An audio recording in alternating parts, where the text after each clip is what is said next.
Subscribe करते वक्त bell icon को जरूर प्रेस करें जिससे लेटेस्ट एजुकेशनल वीडियोस का नोटिफिकेशन आपको मिलता रहे। आज की इस वीडियो में हम बात करने जा रहे हैं ह्यूमन बायोलॉजी पर। इजी वे में आपको ये कंसेप्ट समझाऊंगी, इस वीडियो को पूरा वॉच कीजिएगा।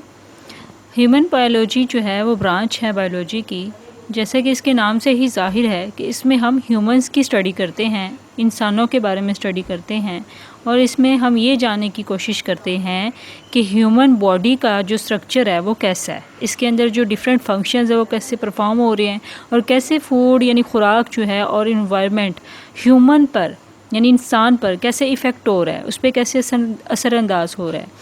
इसके अलावा ह्यूमन बायोलॉजी में जेनेटिक्स, फिजियोलॉजी, एनाटॉमी, इकोलॉजी और न्यूट्रिशन की मदद से ह्यूमन को एग्जामिन किया जाता है, उसके बारे में इंफॉर्मेशन ली जाती है।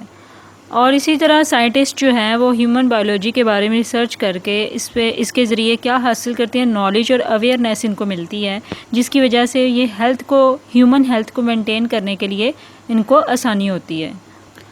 और इसका एक बेनिफिट ये है कि जितनी अच्छी हमारी ह्यूमन बायोलॉजी में रिसर्च होगी उतनी ही अच्छी हम इफ़ेक्टिव मेडिसिन बनाएंगे, और वो मेडिसिन जो ह्यूमन हेल्थ के लिए बहुत बेनिफिशियल होगी, यानी कि ऐसी अद्वियात जो मुख्तलिफ़ किस्म की बीमारियों के ख़िलाफ़ मौसर होती है। सो ये था सिंपल सा concept about human biology. I hope so आपको अच्छे से क्लियर हो गया होगा। For more informative and latest video kindly subscribe my channel.